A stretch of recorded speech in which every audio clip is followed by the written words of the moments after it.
എല്ലാ കൂട്ടുകാർക്കും നല്ലൊരു ദിവസം ആശംസിച്ചുകൊണ്ട് നമുക്ക് നേരെ ആദർശിന്റെയും നയനയുടെയും ഇന്നത്തെ നല്ലൊരു വിശേഷം കേട്ടാലോ. അങ്ങനെ ഇന്നത്തെ വിശേഷത്തില് നവിയും അബിയും കൂടെ പുറത്തു പോകണം. അങ്ങനെ പുറത്തു പോണ സമയത്ത് മുല്ലപ്പൂ ഒക്കെ വിളിക്കുന്ന ഒരു കടയുടെ മുന്നിൽ എത്തിക്കഴിഞ്ഞപ്പോഴത്തേന് നവി പറഞ്ഞു, അതെ എനിക്ക് കുറച്ച് മുല്ലപ്പൂ വേണമെന്ന് പറയാം. നിനക്ക് എന്തിനാ ഇപ്പൊ മുല്ലപ്പൂ? സാധാരണഗതി പെൺകുട്ടികൾ എന്തിനാ മുല്ലപ്പൂ വാങ്ങുന്നേ? തലേ വെക്കാനല്ലേന്ന് ചോദിക്കുക. പിന്നീട് അബീനെയും കൊണ്ട് അങ്ങോട്ടേക്ക് ഇറങ്ങുവാണ്. അങ്ങനെ കടലോട് ചെന്ന് കഴിഞ്ഞപ്പോഴത്തേനും നവി പറഞ്ഞു, ഒരു 5 മുഴം മുല്ലപ്പൂ എന്ന് പറയണം. ഇത് കേട്ട് കഴിഞ്ഞപ്പോഴത്തേനും പുള്ളിക്കാരത്തി 5 മുഴം മുല്ലപ്പൂ കൊടുക്കണം. അതെ, മോളുടെ അനിയത്തിയും ഭർത്താവൂടെ വരാറുണ്ട്. അവരിടയ്ക്ക് വന്ന് മുല്ലപ്പൂ ഒക്കെ വാങ്ങിച്ചോണ്ട് പോവാറുണ്ടെന്ന് പറയണ. ഇത് കേട്ടതും അഭിയോച്ചു, 5 മുഴം മുല്ലപ്പൂവാ നിനക്ക് എന്തിനാടി? 5 മുഴം മുല്ലപ്പൂ കുറച്ചേരം തലയെ വെക്കാന്, ബാക്കി എന്റെ കഴുത്ത് കുരുക്കിട്ട് പിടിക്കാനായിട്ട്. എന്താ അത് മതിയോന്ന് ചോദിക്കുകയാണ്. ഇത് കേട്ടപ്പോ അഭി പറഞ്ഞു, എത്ര രൂപയാകും എന്റെ ദൈവമേ, എത്ര രൂപയായെന്ന് ചോദിക്കണം. 300 രൂപ. 300 രൂപയോ? അതെ. അപ്പൊ 1 മുഴത്തിനത്തെ 60 രൂപ. സാർ എന്താ കണക്കറിയില്ലേന്ന് ചോദിക്കുക. ഇത് കുറച്ച് കൂടുതലാട്ടോ എന്ന് പറയാണ്. ഒരു കൂടുതലും ഇല്ലാന്ന് പറയാണ്. ദേ സാറിന്റെ ചേട്ടൻ വന്നാണ്ടല്ലോ, ഇവിടുന്ന് മുല്ലപ്പൂ വാങ്ങിച്ചു കഴിഞ്ഞിട്ട് 300 രൂപയ്ക്കൊക്കെ വാങ്ങിക്കുവാണെങ്കിൽ 500 രൂപ തന്നിട്ട് ബാലൻസ് പോലും വാങ്ങിക്കത്തില്ല എന്ന് പറയണം. പിന്നീട് അബി അങ്ങ് പണം കൊടുത്തിട്ട് പറഞ്ഞ് ബാലൻസ് തരാൻ പറയണം. അങ്ങനെ ബാലൻസ് ചോദിച്ചു വാങ്ങുവാണ്. ഈ സമയം അവര് പറഞ്ഞു, അത് മോന്റെ ചേട്ടനായിരിക്കണം ഇങ്ങനെയൊക്കെ, ഒരിക്കലും ഇങ്ങനെയും ചെയ്യത്തില്ല എന്ന് പറയണം. അത് ചേട്ടൻ, ഞാനെ കമ്പനിയിലെ വെറും സ്റ്റാഫ് മാത്രമാ, അതുകൊണ്ട് എന്റെ ഈ ദൂർത്തടിച്ചു കളയാൻ പണമില്ലെന്ന് പറയണം. പിന്നീട് നവ്യനും കുട്ടി കാറിലേക്ക് പോകുന്ന സമയത്ത് നവ്യ പറഞ്ഞു, ഇതൊരു തലമുടി വെച്ച് തരാൻ പറയണം. ഞാൻ വെച്ചു തന്നോ? പിന്നല്ലാതെ ഇതൊക്കെ നയനയുടെ മുടി വെച്ച് കൊടുക്കുന്ന ആദർശണ്ണ. അപ്പം നിനക്കെന്താ വെച്ച് തന്നാല്? നീ മലയ്ക്ക് ആ മാലും കൂടെ ഇട്ടേക്കല്ലേ, കള്ളത്തരം പറയൊന്നും വേണ്ട. അതുകൊണ്ട് നീ എന്റെ തല മുല്ലപ്പ് വെക്കണം എന്ന് പറയണേ. ഇത് കേട്ട് കഴിഞ്ഞിട്ട് ആ ദേഷ്യത്തോട് കൂടിയിട്ട് നവിയുടെ തലയിലേക്ക് അങ്ങോട്ട് മുല്ലപ്പൂ വെച്ചു കൊടുക്കണം. വേറെ നിവൃത്തിയൊന്നുമില്ല. വെച്ചു കൊടുത്തില്ലെങ്കിൽ പിന്നെ അത് മതി, ഇനി അത് പറഞ്ഞൊരു പ്രശ്നം ഉണ്ടാക്കാന് എന്നൊരു തോന്നല് അവന്റെ മനസ്സിലേക്ക് വരുവാണ്. അങ്ങനെ വണ്ടി എടുത്തു കഴിഞ്ഞപ്പത്തിന് അവൻ മനസ്സ് കരുതി, എന്റെ ഭഗവാനെ, ഓ ആ മലയ്ക്ക് പോയിട്ട് വന്നതിന് ശേഷം ഇവളങ്ങ് തീർന്നു പോയാൽ മതിയായിരുന്നു. താൻ മലയ്ക്ക് പോകുന്ന അതിനുവേണ്ടി മാത്രമാണ്. ഇവളങ്ങ് തീർന്നു പോവാണ്, കാര്യങ്ങൾ കൂടുതൽ എളുപ്പമായി തീർന്നേനം എന്നൊക്കെ ഒരു ചിന്ത അബിയുടെ മനസ്സിലുണ്ടാവുന്നുണ്ട്. പിന്നീട് ഗോവിന്ദന് പ്രതിമയൊക്കെ പെയിന്റ് ചെയ്തുകൊണ്ടിരിക്കുന്ന സമയത്താണ് അങ്ങോട്ടേക്ക് നയന പതുക്കെ വരുന്നത്. നയനെ നന്ദോട് വരുവാണ്. അപ്പൊ നന്ദു നയനോട് പറഞ്ഞു, ചേച്ചി ഇവിടെ ഇരിക്കാൻ പറയണ. അങ്ങനെ ഇരുന്ന് കഴിഞ്ഞപ്പോഴത്തേനും നയന പറഞ്ഞു, അതെ ഞാൻ അച്ഛനോടൊപ്പം സഹായിക്കാം, എനിക്കിപ്പോ കുഴപ്പമൊന്നുമില്ലെന്ന് പറയണ. കുഴപ്പമില്ലെന്നോ? അത് മോള് മാത്രം തീരുമാനിച്ച പോലല്ലോ, ഞങ്ങൾ കൂടെ തീരുമാനിക്കേണ്ടതിരിക്കും. ഇത്തവണ ചെന്നപ്പോ ഡോക്ടർ പറഞ്ഞ അത്യാവശ്യം ജോലികളും കാര്യങ്ങളൊക്കെ ചെയ്യണോന്ന്. ഇനിയിപ്പൊ ജോലി ചെയ്യാതിരുന്നിട്ട് കാര്യമില്ലെന്ന് പറയാ. അതിപ്പോ ഇവിടെ വെച്ച് വേണ്ട, പറഞ്ഞു കേട്ടല്ലോ. നന്നായിട്ട് കുറഞ്ഞിട്ടൊക്കെ ജോലിയൊക്കെ ചെയ്യാൻ തുടങ്ങിയാൽ മതി.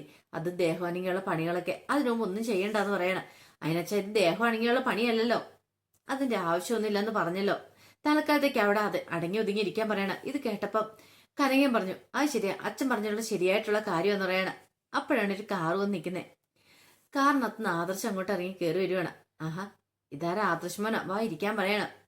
പിന്നീട് കനകയോട് ഗോവിന്ദൻ പറഞ്ഞു, അതെ നീ പോയി ഒരു ചായ എടുത്തോണ്ട് വാ, മോന് ചായ എടുക്കാൻ പറയണം. അങ്ങനെ കനക അകത്തേക്ക് അങ്ങോട്ട് കയറി പോയി ചായ എടുക്കാനായിട്ട്.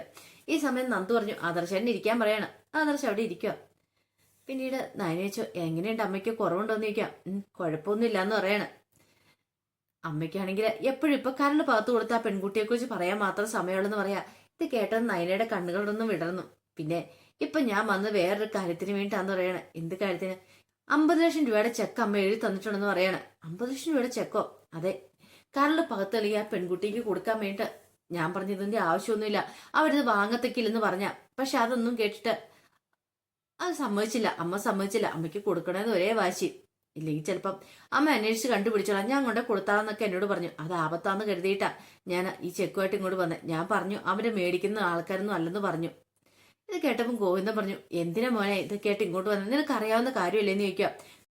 ഇത് കേട്ട് കഴിഞ്ഞപ്പോ കനക പറഞ്ഞു, മുമ്പായിരുന്നെങ്കിൽ ഞാൻ ഈ ചെക്കൊക്കെ കൈനീട്ടി വാങ്ങിച്ചേനും, പക്ഷെ ഇപ്പോഴങ്ങനെയല്ല. പണ്ടെന്ന് പറഞ്ഞാൽ ഒരു 5 ലക്ഷം രൂപയ്ക്ക് വേണ്ടിയിട്ട് ഇങ്ങനെ നടന്ന സമയമുണ്ട്. അന്നാണെങ്കിൽ 50 ലക്ഷം അല്ലേ കൈ നീട്ടി മേടിക്കായിരിക്കുമോ.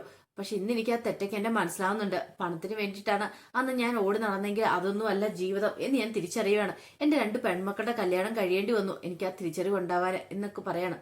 ഇത് കേട്ടത് ആദർശം പറഞ്ഞു, അമ്മ എന്തിനാ ഇങ്ങനെയൊക്കെ സംസാരിക്കണേ, അതിന്റെ കാര്യമില്ല. ഇത് അമ്മയ്ക്കും നയനിക്കും ഒക്കെ അവകാശപ്പെട്ടാന്ന് പറയണം. അല്ലെങ്കിൽ തന്നെ അമ്മയുടെ മോള് എന്തുമാത്രം വലിയ ഉപകാരം എന്നറിയോ ഞങ്ങൾക്ക് വേണ്ടി ചെയ്തേ, കമ്പനിക്ക് വേണ്ടി ചെയ്തേ, കോടികളുടെ ലാഭം ഉണ്ടാക്കി തന്നെ. അതിന്റെ ഒരു അംശം പോലും അവൾക്ക് കൊടുത്തിട്ടില്ല. അവൾക്ക് അതിനകത്ത് പരാതിയും പരിഭവങ്ങളും ഒന്നും ഇല്ലെന്ന് പറയണേ. ഇത് കേട്ടത് നയന പറഞ്ഞു, അത് ചേട്ടാ ഞാൻ ഇതൊന്നും വിചാരിച്ചോണ്ടല്ല ഓരോന്നൊക്കെ ചെയ്തു തരുന്നേ. പിന്നെ അമ്മയ്ക്ക് ഞാൻ കരള് പാത്തു നൽകിയിട്ടുണ്ടെങ്കിൽ അതിന് പകരം ഇതൊന്നും ആകത്തില്ല. എനിക്ക് അമ്മയുടെ സ്നേഹമാണ് വേണ്ടേ, അല്ലാതെ ഈ സ്വർണവും പണമൊന്നും അല്ലെന്ന് പറയണേ. ഇത് കേട്ടോ ആദർശ് പറഞ്ഞു, അത് ശരി തന്നെയാ. പക്ഷെ എങ്കില് അമ്മയ്ക്ക് അമ്മയ്ക്ക് അതും കൂടെ ബോധ്യപ്പെടണ്ടെന്ന് ചോദിക്കാം. അമ്മയ്ക്ക് ഇപ്പോഴും അറിയത്തില്ല ആരാ കരള് പാത്തു നൽകിയെന്നുള്ള കാര്യം. വേറെ പെൺകുട്ടിയാണെന്ന് വിചാരിച്ചിട്ട് അമ്മ ഇരിക്കണമെന്ന് പറയാം. ഗോവെന്നും പറഞ്ഞു, അതൊരു നല്ല കാര്യമാ, അങ്ങനെ തന്നെ ഇരിക്കട്ടെ, പെട്ടെന്നൊന്നും അറിയാനൊന്നും പോണ്ടെന്ന് പറയണം. ആദർശ് പറഞ്ഞു, എത്ര നാൾ ഇത് പറയാതെ ഒളിപ്പിച്ചു വെക്കാനായിട്ട് പറ്റും? അധികം നാളൊന്നും ഒളിപ്പിച്ചു വെക്കാൻ പറ്റില്ല. എപ്പോഴാണെങ്കിലും അമ്മ സത്യങ്ങൾ അറിയണം, സത്യങ്ങളൊക്കെ അറിഞ്ഞേ തീരുള്ളൂ എന്ന് പറയണം. അതെ, എന്നാ ഒരു കാര്യം ചെയ്യാം, മോൻ ഇനിയിപ്പോ ഈ ചെക്ക് ഇനിയിപ്പം അക്കൗണ്ടിൽ ഇടണമെന്ന് താല്പര്യമെങ്കിൽ നയനയുടെ അക്കൗണ്ടിൽ ഇടണ്ട, മോന്റെ അക്കൗണ്ടിൽ ഇട്ടു, അത് അമ്മിന് കുഴപ്പമില്ലെന്ന് പറയാം. അല്ല അത് പിന്നെ അച്ഛാ ഞാൻ പേടിക്കൊന്നും വേണ്ട, മോന്റെ അക്കൗണ്ടിൽ തന്നെ കിടന്നാൽ മതി. ആ പണത്തിന് അർഹനായവന്റെ കയ്യിൽ തന്നെ അത് എത്തേണ്ടത്, അല്ലാതെ മറ്റുള്ളവരുടെ കയ്യിലല്ല. മോൻ അവകാശപ്പെട്ട പണം അത്, മോന് നയനമോൾ കൂടെ, അതുകൊണ്ട് നിങ്ങളുടെ അക്കൗണ്ടിൽ ഇട്ടാൽ മതി എന്ന് പറയണം. പിന്നീട് ആദർശം വന്ന്, എന്താ ശരി ഞാൻ അങ്ങോട്ട് പോട്ടെ എന്ന് പറഞ്ഞുകൊണ്ട് അങ്ങോട്ട് ഇറങ്ങുവാണ്. ഈ സമയത്ത് ഗോവെന്ന് പറഞ്ഞ്, കണ്ടില്ലേ എന്തൊരു സ്നേഹമാന്ന്, ഇനി നിനക്ക് ഓരോ ദിവസം സ്നേഹം കൂടിക്കൂടി വരുള്ളൂ, ആദർശമോന്റെ സ്നേഹം. നയനമോൾക്ക് ഇനിയിപ്പോ തിരിഞ്ഞു നോക്കേണ്ട കാര്യം വരത്തില്ല എന്ന് പറയാണ്. ഇത് കേട്ടത് നയന പതുക്കെ ഒന്ന് പുഞ്ചിരിക്കുകയാണ്. പിന്നീട് അനാമയുടെ അടുത്തേക്ക് ജലജി ഒരു ഗ്ലാസ് ജ്യൂസൊക്കെ ആയിട്ട് വരുവാണ്, സോപ്പിടാൻ വേണ്ടിട്ട്. പിന്നീട് വന്നിട്ട് ചോദിച്ചു, അല്ല അനാമിക മോൾ കനിയാൻ കുട്ടി ഒന്ന് പുറത്തേക്കൊന്ന് പോകാൻ മേലായിരുന്നോ? എന്തിനാ അപ്പച്ചി പോണെന്ന് ചോദിക്കുക. അല്ല ചുമ്മാ ഒന്ന് ചുറ്റിക്കറങ്ങിട്ട് വരാൻ മേലായിരുന്നോ? ഈ വീട്ടിൽ തന്നെ ഇരുന്ന് ഇങ്ങനെ ബോറടിക്കുന്നില്ലെന്ന് ചോദിക്കുക. അനിയുടെ കൂടെ ചുറ്റിക്കറങ്ങാനായിട്ട് അവൻ എന്നെ പുറത്ത് കൊണ്ടുപോയത് തന്നെ, അല്ലെങ്കിൽ തന്നെ അവന് വീട്ടിൽ പോലും എന്നോടൊപ്പം ഒന്ന് സ്പെൻഡ് ചെയ്യാനായിട്ട് സമയമില്ല, അപ്പൊ പിന്നെയാണ് പുറത്ത് കൊണ്ടുപോകുന്നേ പറയണ. അപ്പോഴാണ് നവ്യയും അഭിയും കൂടെ അങ്ങോട്ടേക്ക് വരുന്നത്. അവരെ കണ്ടു കഴിഞ്ഞപ്പത്തിന് ഒരു നിമിഷം വല്ലാത്തൊരു ബുദ്ധിമുട്ടായി അനാമയ്ക്ക്. നവ്യയുടെ കൈക്കുള്ളിൽ 2 കൈക്കുള്ളിൽ നിറച്ച് കവറുകളായിരുന്നു, പർച്ചേസ് നടത്തിയ കവറുകൾ ഇങ്ങനെ വന്ന് നിൽക്കുന്ന കണ്ടപ്പോഴത്തേനും അനാമ പറഞ്ഞു, ഓഹോ അപ്പൊ പുറത്ത് പർച്ചേസിങ്ങിന് പോയതല്ലേന്ന് ചോദിക്കുവാണ്. ഇത് കേട്ട് കഴിഞ്ഞപ്പോഴത്തേനും നവ്യ പറഞ്ഞു, അതെ പർച്ചേസിങ്ങിന് പോയതാ, കുറെ സാധനങ്ങൾ മേടിച്ചു, പോരാത്തിനൊരു സിനിമയെ കണ്ട് റെസ്റ്റോറന്റ് കയറി ഫുഡും കഴിച്ചിട്ട് വന്നേന്ന് പറയണം. അനാമയ്ക്ക് സഹിച്ചില്ല അങ്ങോട്ട്. ഇത് കേട്ടപ്പോ അനാമയെ അഭിയോടിച്ചു, അല്ല അഭിയേട്ടാ, അഭിയേട്ടന് ഇത് എന്തു പറ്റി? ഇങ്ങനെയുള്ള ഒരാളെ ആയിരുന്നില്ലല്ലോ, ഇവിടെ പോലുള്ള ഒരുത്തിനെയും പുറത്തു കൊണ്ട് ഇതുപോലെയൊക്കെ ചെയ്യണമെങ്കിൽ അഭിയേട്ടന് ഇത് എന്താ സംഭവം എന്ന് ചോദിക്കുക. ഇത് കേട്ട് കഴിഞ്ഞപ്പത്തിന് അഭി പറഞ്ഞു, അത് പിന്നെ ഞാന് പെട്ടെന്ന് അഭി പറഞ്ഞു, എന്നെ പുറത്തു പോകാൻ എന്നാ കുഴപ്പം? അതെ അഭിയുടെ പോകാൻ എന്തുകൊണ്ട് യോഗ്യത ഞാൻ തന്നെയാ, കാരണം എനിക്ക് ആവശ്യത്തിന് വേണ്ട സൗന്ദര്യമുണ്ട്. അത് മാത്രല്ല അഭിയോടൊപ്പം പോയിട്ടുണ്ടെങ്കിൽ എന്നെ ആരെങ്കിലും നോക്കുകയും ചെയ്യുമെന്ന് പറയണം. ഇത് കേട്ടപ്പം അവൾക്കങ്ങ് സഹിച്ചില്ല അനാമയ്ക്ക്. അനാമി പറഞ്ഞു, നിന്നെ ആരും നോക്കാനടി, ആരും നോക്കാനൊന്നും പോകുന്നില്ലെന്ന് പറയണം. നിനക്ക് വല്ല സൗന്ദര്യം വല്ലതും ഉണ്ടെങ്കില്ല നോക്കോളൂ എന്ന് പറയണം. ഇത് കേട്ടതും നബി പറഞ്ഞു, ഓഹോ നിനക്ക് ഭയങ്കര സൗന്ദര്യമാണല്ലോ. ഇത് കേട്ട് കഴിഞ്ഞപ്പോ അനാമി പറഞ്ഞു, അതുകൊണ്ടാണല്ലോ എനിക്ക് പ്രൈസ് ഒക്കെ കിട്ടിയത്, ഞാൻ സുന്ദരി ആയതുകൊണ്ടാണല്ലോ ജില്ലാതലത്തിൽ നടന്ന സൗന്ദര്യറാണി മത്സരത്തില് എനിക്കായിരുന്നു ഫസ്റ്റ് പ്രൈസ് കിട്ടിയെന്ന് പറയണം. ഓ പിന്നെ നിനക്ക് കിട്ടാനായിട്ട് നല്ല കോമഡി ആയിപ്പോയി. അങ്ങനെയാണെങ്കിൽ അതെ ആ മത്സരത്തിൽ നീ മാത്രമായിരിക്കും പങ്കെടുത്തിട്ടുണ്ടായിരിക്കുക, ബാക്കി ആരും ഉണ്ടായിരിക്കില്ല. അല്ലെങ്കിൽ ജഡ്ജായിട്ട് വന്നവർ വല്ല കണ്ണുമുട്ടന്മാരുമായിരിക്കും, അല്ലാതെ നിനക്ക് ഒരു കാരണവശാൽ അത് കിട്ടാൻ വഴിയില്ലെന്ന് പറയണം. എടീ നിന്നെ നീ വെറുതെ എന്തിനാടി നോണ പറഞ്ഞു വരുത്തുന്നേ, വെറുതെ പറഞ്ഞിട്ടൊന്നും ഒരു കാര്യമില്ല. പിന്നെ വേറുള്ളവർ ആരെയെല്ലാം കൊണ്ടുവന്നിട്ട് അസൂയപ്പെട്ടിട്ട് കാര്യമില്ല എന്ന് പറയാം. നിനക്കൊന്നും പറഞ്ഞിട്ടുള്ള കാര്യമില്ലെന്നൊക്കെ പറഞ്ഞിട്ട് നവ്യ അകത്തേക്ക് അങ്ങോട്ട് കയറിപ്പോവാ. ഇത് കണ്ടത് അങ്ങോട്ട് സഹിച്ചില്ല അനാമയ്ക്ക് ജലജോട് പറഞ്ഞു, എന്തൊക്കെയാ അപ്പച്ചി ഇവിടെ നടന്നുകൊണ്ടിരിക്കുന്നത്, അവള് കണ്ടില്ലേ മുഖത്ത് കരി വാരി വെച്ചിട്ട് കയറിപ്പോയത്. അപ്പച്ചി ഒരക്ഷരം പോലും മിണ്ടു എന്തെങ്കിലും ചെയ്തോ? അത് പിന്നെ മോളെ വേണ്ട കൂടുതലൊന്നും പറയണ്ടെന്ന് പറയണ. എല്ലാവരും ഇപ്പൊ അവളുടെ ഭാഗത്താ നിൽക്കുന്നത്, എന്നോടൊപ്പം ചേരാനായിട്ട് ആരുമില്ല എന്നൊക്കെ പറഞ്ഞ് ദേഷ്യപ്പെട്ട് അനാമയെ അങ്ങോട്ട് പോവാണ്. അനാമയ്ക്ക് സഹിക്കാൻ പറ്റുന്നതിലും അപ്പുറമായിരുന്നു ആ കാര്യം. പിന്നീട് നേരെ അനിയുടെ മുറിയിലേക്ക് ചെല്ലുവാണ്. അനിയുടെ മുറിയിൽ ചെന്ന് കഴിഞ്ഞപ്പോഴത്തേനും അനി അവിടെ കവിതയൊക്കെ എഴുതിക്കൊണ്ടിരിക്കുന്നുണ്ട്. എപ്പം നോക്കിയാലും നീ ഇങ്ങനെ എഴുതിക്കൊണ്ടിരുന്നാ മതി. അവിടെ ഉണ്ടല്ലോ ആ നവ്യ എന്ന് പറയുന്നവൾക്ക് 3-4 മുഴം മുല്ലപ്പൂ വാങ്ങിച്ചു കൊടുത്തിരിക്കുന്നേ. അതും പോരാഞ്ഞിട്ട് അവൾക്ക് കഴിഞ്ഞ സ്വർണം മേടിച്ചു കൊടുത്തു. ഇന്നിപ്പാണ്ട് പുറത്തു കൊണ്ടുപോയി ഷോപ്പിംഗ് നടത്തി കൊടുത്തിരിക്കുന്നു. ഇവിടെ എനിക്കൊരു ഭർത്താവുണ്ട്, ഇന്ന് വരെ എന്നെ നോക്കിയിട്ടില്ല, ഒന്ന് മൈൻഡ് ചെയ്തിട്ട് പോലും ഇല്ലെന്ന് പറയണം. അതെ കുറച്ചൊക്കെ മനുഷ്യന്റെ സമാധാന സ്വസ്ഥത ഈ സമയത്ത് വേണ്ടേ? ആ നീ എനിക്ക് എപ്പോഴും തരാറുണ്ടോ? ഇല്ലല്ലോ. പിന്നെ ഞാൻ നിന്റെ അടുത്ത് എന്തിനാ വരുന്നേ? നിനക്ക് വേണ്ടി ഈ കാര്യങ്ങളൊക്കെ ചെയ്തു തരുന്ന എന്തിനാന്ന് ചോദിക്കോ? ഓഹോ അപ്പം ഭർത്താവ് ഭാര്യയ്ക്ക് വേണ്ടി ഒന്നും ചെയ്തു തരേണ്ട കാര്യമില്ലല്ലേ അനിയെന്ന് ചോദിക്കുകയാണ്. ചെയ്തു തരേണ്ട കാര്യങ്ങളൊക്കെ ഉണ്ട്, പക്ഷെ നിന്റെ സ്വഭാവം വെച്ചാൽ നിനക്ക് ചെയ്തു തരേണ്ട കാര്യമില്ല. പിന്നെ നിന്റെ സ്വഭാവം വെട്ടുപോത്തിനെ പോലെയല്ലേ, അടുത്തേക്ക് വന്നു കഴിഞ്ഞിട്ടുണ്ടെങ്കിൽ വെട്ടാൻ വരുന്ന സ്വഭാവമല്ലേ, ആരടുത്തേക്ക് വരുന്നതെന്ന് ചോദിക്കുകയാണ്. അതെ എനിക്കറിയാം, ഇപ്പൊ ഞാനായതുകൊണ്ടല്ലേ നീ ഇതൊക്കെ വാങ്ങിച്ചു തരാത്തെ. നിന്റെ കാമുകി നന്ദുവായിരുന്നെങ്കിൽ നീ ഉള്ളം കൈവെള്ളയെ കൊണ്ടു നടന്നേനല്ലോ, അവൾക്ക് വേണ്ടതെല്ലാം മേടിച്ചു കൊടുത്തേനല്ലോ. ഇപ്പൊ ഞാനായതുകൊണ്ട് എനിക്കൊന്നും ഇല്ല താനും. ഭാര്യ എന്നുള്ള ലേബിൾ മാത്രമേ ഉള്ളല്ലേന്ന് ചോദിക്കുകയാണ്. ഇത് കേട്ടോ എനിക്ക് ദേഷ്യം വന്നു.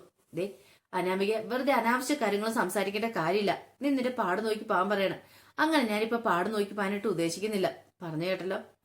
എന്നെ ഭാര്യയായിട്ട് നീ അംഗീകരിച്ചാൽ മതിയാളൂ, അല്ലാതെ മറ്റൊരാളെ മനസ്സ് കൊണ്ടിട്ടൊന്നും നടന്നിട്ട് കാര്യമില്ലെന്ന് പറയണേ. അപ്പോഴേക്കുമാണ് ദേവേനെ അങ്ങോട്ട് പ്രാജി വരുവാണ്. ദേവേനെ വന്നിട്ട് പറഞ്ഞു, എന്താ അനി, എന്താ അവിടെ പ്രശ്നം എന്ന് ചോദിക്കുക. ഇത് കേട്ട അനാമി പറഞ്ഞു, ഇവന്റെ പ്രശ്നമോ, ഇവന് കാരണം എനിക്കാ പ്രശ്നമുള്ളതെന്ന് പറയാണ്. എന്താ മോളെ പ്രശ്നം? അതെ വല്യമ്മ, ഇതുവരെയായിട്ടും കല്യാണം കഴിഞ്ഞ് എന്നെ ഒരു പുറത്ത് കൊണ്ടുപോയിട്ടുണ്ടോ? ഒന്നിനും കൊണ്ടുപോയിട്ടില്ല. അല്ലെങ്കിൽ കുറച്ച് ദിവസം ടൂർ പോകാനോ അല്ലെങ്കിൽ എനിക്ക് വേണ്ട സാധനങ്ങളൊക്കെ മേടിച്ചു തരാനോ ഇന്ന് വരെ അനിയെ കൊണ്ട് സഹായിച്ചിട്ടില്ലെന്ന് പറയണം. ഇത് കേട്ട അനി പറഞ്ഞു, അതെ നമുക്ക് അങ്ങനെ ഒരു മനസ്സ് വരണമെങ്കിൽ നമ്മളോടുള്ള പെരുമാറ്റം എങ്ങനെയാ മാത്രമേ നമുക്ക് അങ്ങനെ ഒരു മനസ്സ് വരത്തുള്ളൂ എന്ന് പറയാണ്. പെട്ടെന്ന് തന്നെ ദേവേനെ പറഞ്ഞു, എന്താ അനി നീ ഇങ്ങനെയൊക്കെ പറയണേ? ഞാൻ പറഞ്ഞ സത്യമായിട്ടുള്ള കാര്യം അപ്പച്ചി, ഇനി അതിലൊരു മാറ്റം വരാനായിട്ട് പോകുന്നില്ല എന്ന് പറയണം.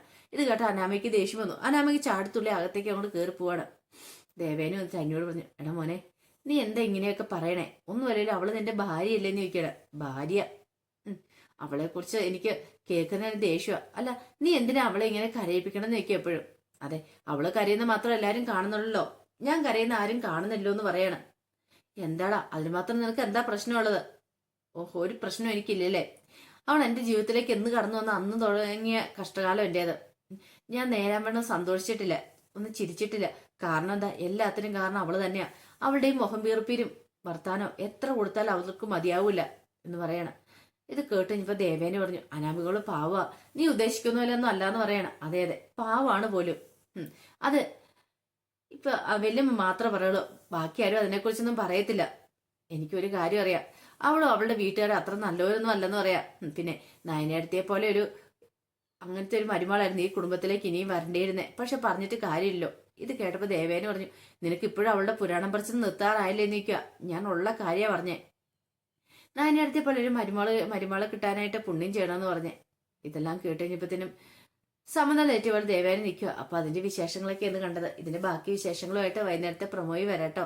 ഒരിക്കൽ കൂടി എല്ലാവർക്കും നല്ലൊരു ദിവസം ആശംസിച്ചുകൊണ്ട് നിർത്തുന്നു. നന്ദി.